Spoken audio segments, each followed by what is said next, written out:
Hi there, and welcome to episode 19 of Holistic Movement with Rob.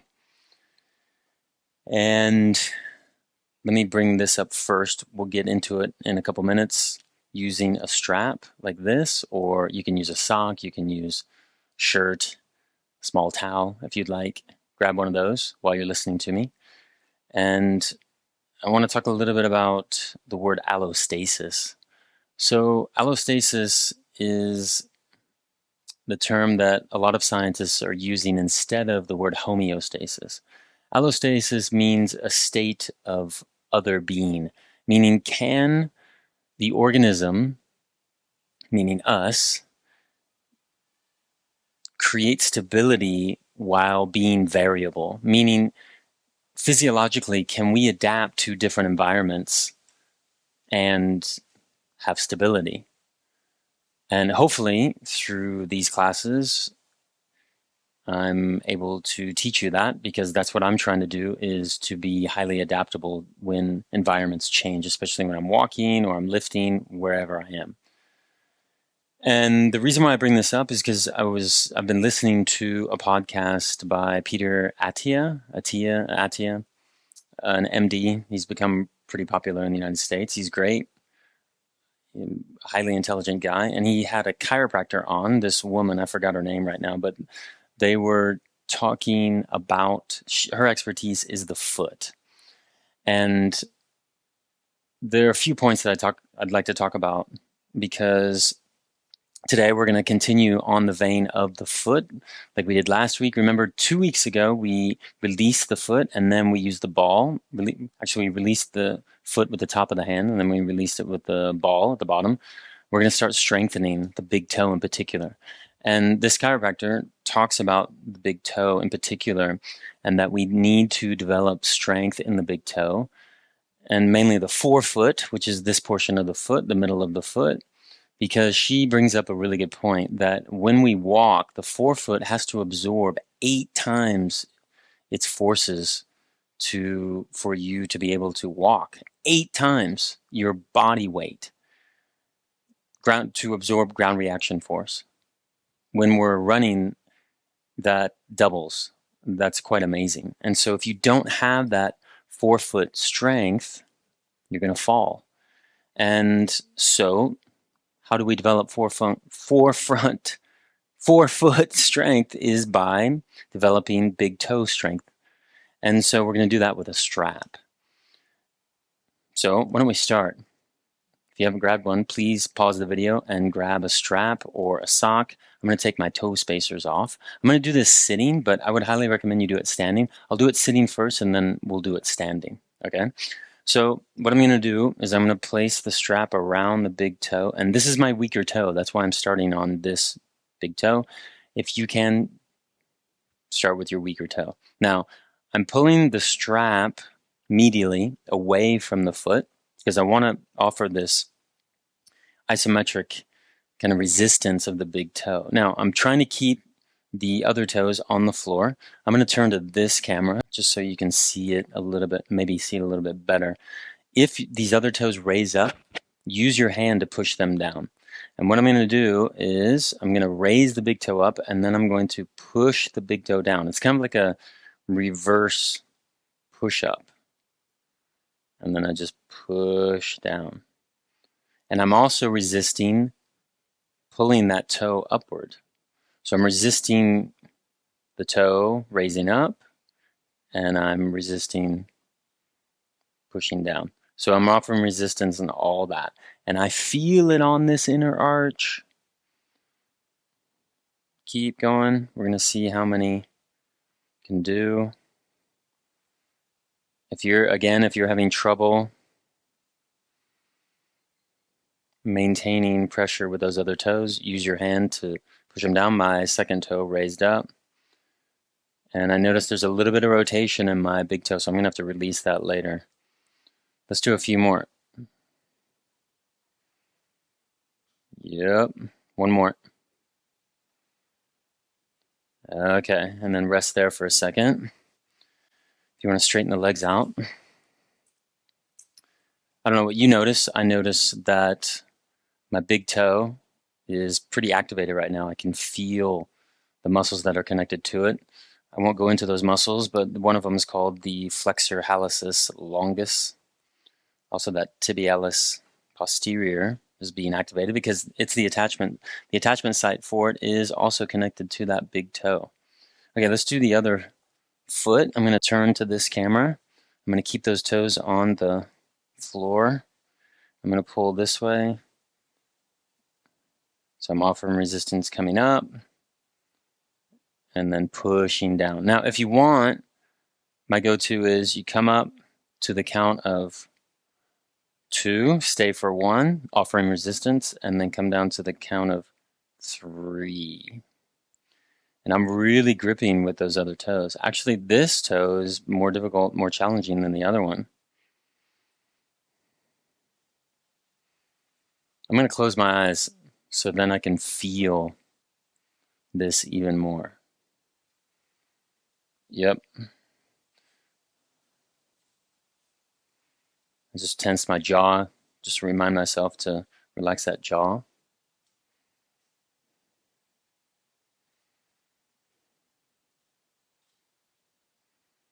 I'm really gripping with those other toes. Let's do 2 more. Now, of course, let's do 1 more. Sorry, get ahead of myself. I need to stop yapping while we're doing these exercises. Okay, now let's try it standing. And of course, you can stop the video anytime and continue with this. Don't feel like you have to stop when I stop and we move on. So I'm going to do it standing. I'm going to lean. I'm going to keep my spine straight. You'll probably see from that camera.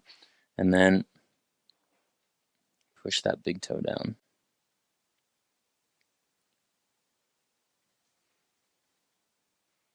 Sorry if you hear a noise. That's my neighbor washing dishes. Oh, yeah. I can feel this all the way up into my hamstrings. Let's do 2 more. And notice I was tensing that other foot. Yep, if I go out of frame, that's okay. You don't want to see my ugly mug. And then let's do the other foot again, 1 more time, standing. See what you notice. It's probably more challenging than when you were sitting. Okay, show you from this angle. I'm going to bring the strap on the end of the toe. I'll use my right hand.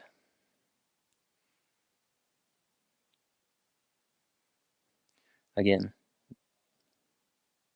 trying to resist there.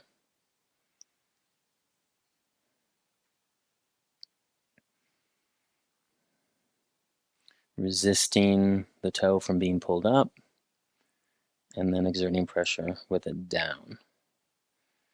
And I notice my other foot, from a mirror neuron perspective, is tensing up. I need to relax that. Let's do 2 more.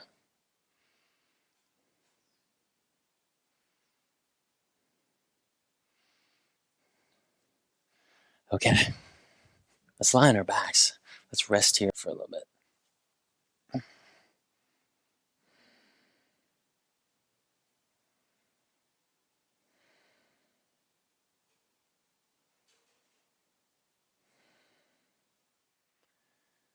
Okay, slowly bend your right knee. Come on up. The only thing I found kind of weird with that podcast with Atia and the chiropractor, I think I forgot her name again, Catherine, or I'll post it in the details below, was that when she would refer to bones and muscles, she would call them he. It's just plain sexist. I have female muscles in my body. It's plain sexist, male, but okay. Anyway, why don't we come into a bridge, a regular bridge, and then we're gonna do a more advanced bridge, which we've done before. So I'm gonna have my feet hip width apart, okay, and I'm gonna lie back. I'm gonna tuck my chin under, just to elongate my neck. I'm gonna relax my shoulders, and then I'm gonna activate the big toes. I'm gonna push those big toes down. And send a message from my big toes all the way up to my pelvic floor and my abdominal region and make that connection. I could actually continue that all the way up to my jaw if I want, okay? Because we have a diaphragm, and as I've talked about before, in our mouth, okay? So I'm going to activate those big toes though, and I'm going to activate my inner thighs. I'm going to tuck the tailbone under, activate my quads, come on up, and I'm going to connect my rib cage to my pelvis. And then I'm relaxing my shoulders and my jaw. But I'm keeping my abdominal region in a circumferential manner engaged. And again, I'm separating the toes. They're pretty easy to separate because I've got the toe spacers, but I'm going to utilize those big toes and push them down. And when I do that, I feel those inner thighs, those adductors turn on. So would my inner thighs be a she or a he? That's the question. I guess they'd be a they.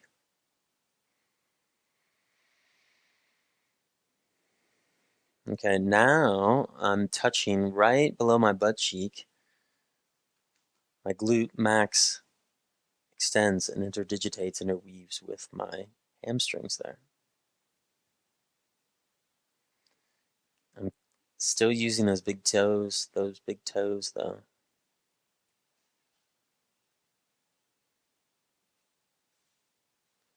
Let's take 2 more breaths.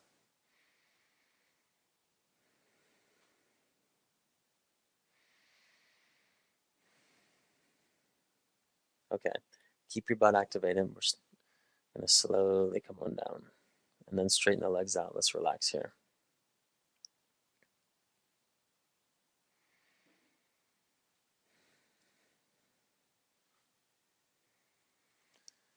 Okay, now we're going to come up into a little bit more challenging bridge here. This is one I called giving birth. I think we've done this one before. And I'm going to separate my legs way wider than my hips. And then my feet are in external rotation, about 45 degrees outward. You can probably see it from that camera. I'm pointing right at you. And I'm going to tuck the chin under again, try to relax my shoulders. I'm going to activate those big toes, tighten my butt, and my butt is connected to my rib cage. My pelvis is connected to my rib cage, coming together. And I'm pushing down those big toes. And when I did that, my shoulders tensed up, but now I'm relaxing my shoulders, but I'm engaging my big toes and connecting them to my inner thighs. And just to remind you again, if you want to touch the bottom of your butt, actually past your butt, you can feel the glute maximus engage with the hamstrings there. My pelvic floor is turned on. I'm imagining 2 circles going around where my femur connects to my pelvis. Way more challenging position here. Relaxing my shoulders again, my jaw. Let's do 2 more breaths.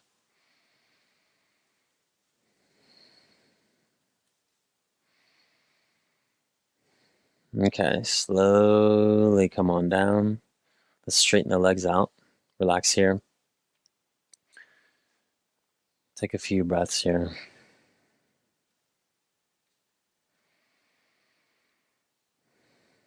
Okay, keep resting here. I'm going to bend my right knee. I'm going to roll on over. I got a nice surprise. This morning, called my parents, and my dad said that he actually watched last week's episode. And what? And so I did get validation. My parents did watch it.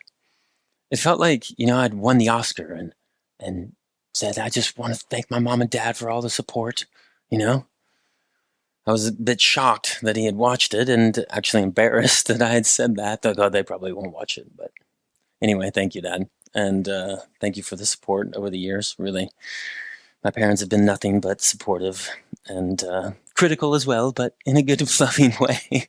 But anyway, we're going to come into lost for words there. Getting emotional thinking about the support of my parents. And we're going to come into a simple cat position because we're going to do 2 stages of the cat. We're going to just do a regular cat. So why don't we do that first before I get ahead of myself, as I usually do. Our arms are in line with our shoulders. We're doing this because how do you know the proper placement of the hands below the shoulders? Well, there you go. Fingertips are separated. I'm going to bring my arms into a little bit of external rotation without moving the hands. My knees are below my hips, hopefully. That's the proper angle for them. I'm going to bring my shirt up so then you can see the relationship of my rib cage to my pelvis and how it moves when I come into extension and flexion.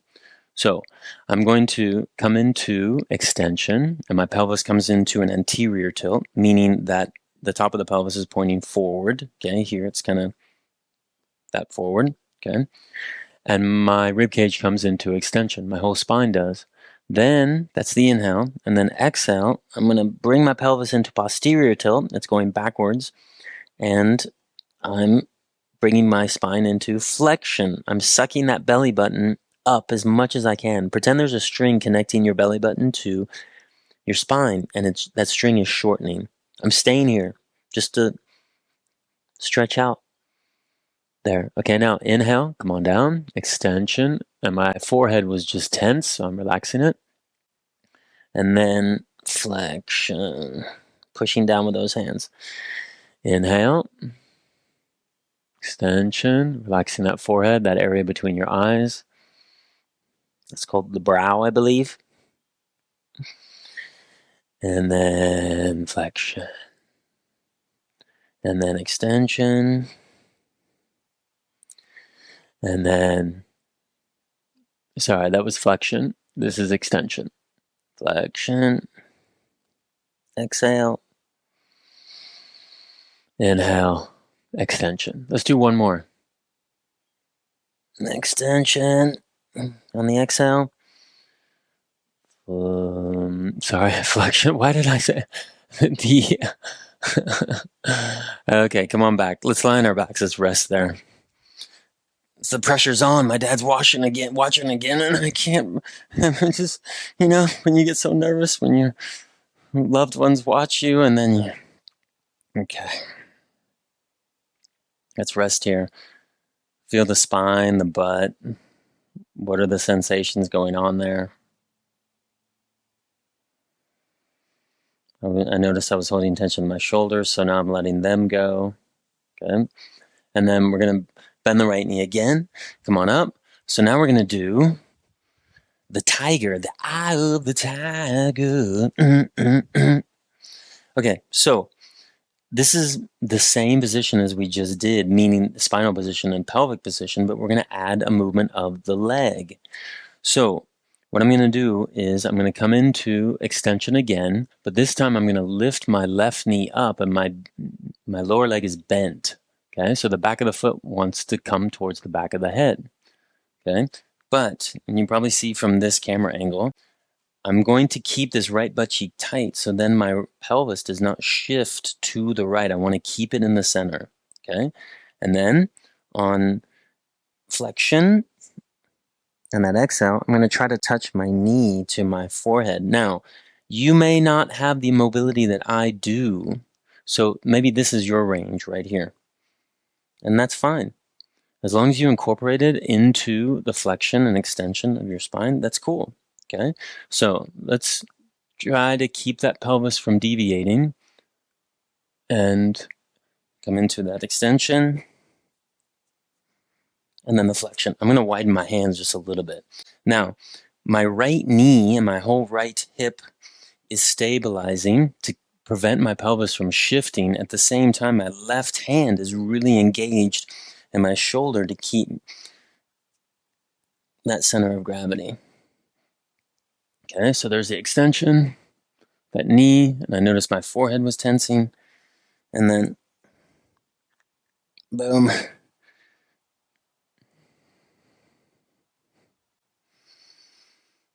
One more.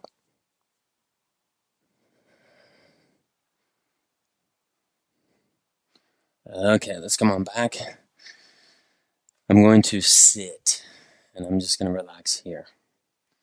And I feel the sensations in my left psoas. Ooh, yeah. Get that psoas activation.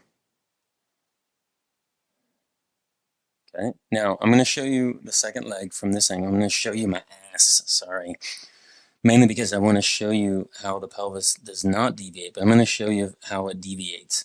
So let's say that I lift my right leg up. I'm keeping this left butt cheek tight, but let's say I relax it.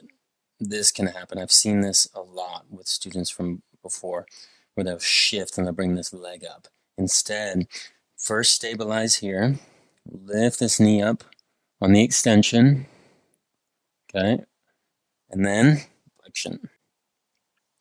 So what's wonderful about this is not only engaging your psoas on the right, it's also engaging the psoas on the left and teaching your neuromuscular system how to stabilize and provide that strength and stability, which helps in walking and standing on one leg, grabbing something, and then prevents you from falling and injuring yourself. Okay. And let me get away from showing you my ass, and I'll show you back from this angle. Okay. There's the extension. There's the flexion. There's the extension. There's the flexion. There's the extension. Keeping that pelvis centered, not letting it shift. Let's do one more.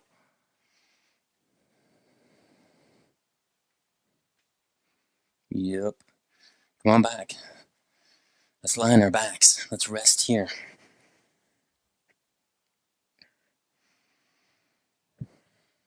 My mic just fell off. Sorry about that.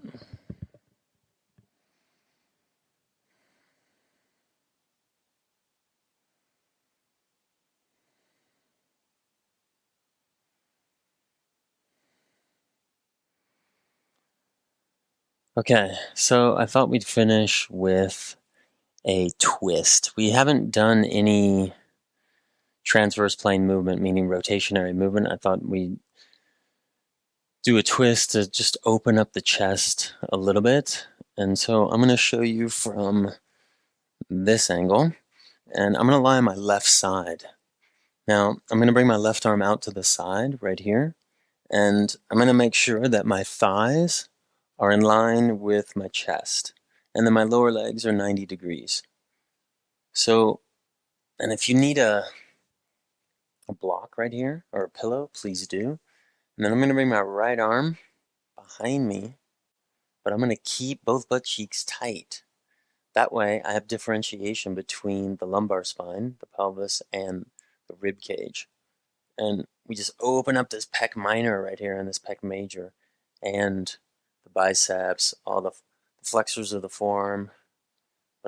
So what I'm doing is I'm not letting this whole right butt cheek just drop, because then we won't get that pull upon the obliques and the psoas and the lats and the pecs. So I'm keeping both butt cheeks tight and the quads. Okay? And I'm just trying to push the back, my posterior deltoids, into the floor. And then if you want to turn the neck, the head, you can. Or you can turn the head to the left. Or you can just keep the head in neutral. I prefer it neutral right here. And I'm just really, actually, what I'm also doing is pushing the sternum up towards the ceiling. And I feel this whole pec major and pec minor just open up, and I'm lengthening the fingertips, because the fingertips are connected fascially to your sternum. If you clench your fists a lot, that actually can pull on your pecs. Breathe into that. Can you send your breath into your right pecs here? Move your collarbones with your breath. Okay. Let's let your butt cheeks relax. Let's lie on our backs. I'm not going to straighten the legs because I can't, because the wall is right there. But if you want to straighten your legs, you can. And rest there. And what do you notice? I notice spaciousness in the right side of my body here. I'm going to move my mic here, and then I'm going to have my thighs in line with my chest. Okay. Oop. Uh-oh. Hopefully that didn't mess up the mic there. And then I'm going to make sure my mic's okay. The right arm is right there. And then I'm going to bring that left arm behind me, tighten both butt cheeks. Oh yeah, and this side's way more difficult for me to open up.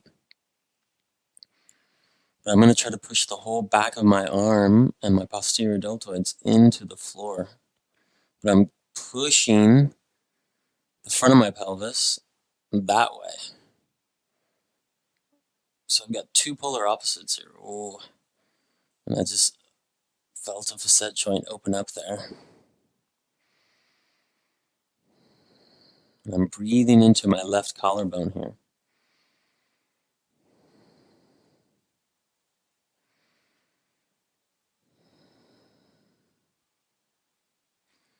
So I'm pushing my sternum this way, and that's going to open up this pec minor and my pec major, and my biceps, and my flexors of my forearm.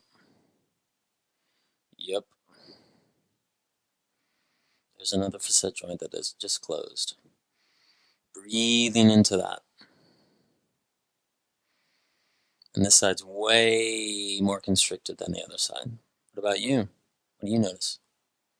Maybe you want to stay a little bit longer on this side, or maybe you want to stop and switch and go back to the other side. Okay, I'm going to relax both butt cheeks, let them fall. Sorry. Rest here for a tick. And then I'm going to lie on my back again from here and let my whole body fall. And we're all done. I'm just going to leave you with a thought that Peter Attia talked about, when he talked about posture. And, you know, people talk about we have to have the perfect posture when we stand and all that. And I've talked about this subject for years with clients and other people. That people expect, have these expectations of standing perfectly or sitting perfectly, and it's impossible. That's not the goal. The goal is when we get into these different postures, can we basically get out of them, especially postures that are not so conducive for a healthy spine. And there's no wrong posture. It's just, can we be adaptive? And when we are in these postures for long periods of time, can we get out of them and assume a new one and adapt? He talked about having control, and I agree with him, but also it's about letting go of control and relaxing the tissue when we get into new positions, especially now. So we're in this position of allostasis, and can we adapt to relaxing? It's actually extremely difficult to do. We're very good at controlling the mind and being in control of situations, but that doesn't translate into the body very well. The body gets tired and exhausted if we're in states of control all the time. So can we let go of that control now and fall into the floor? See you next week.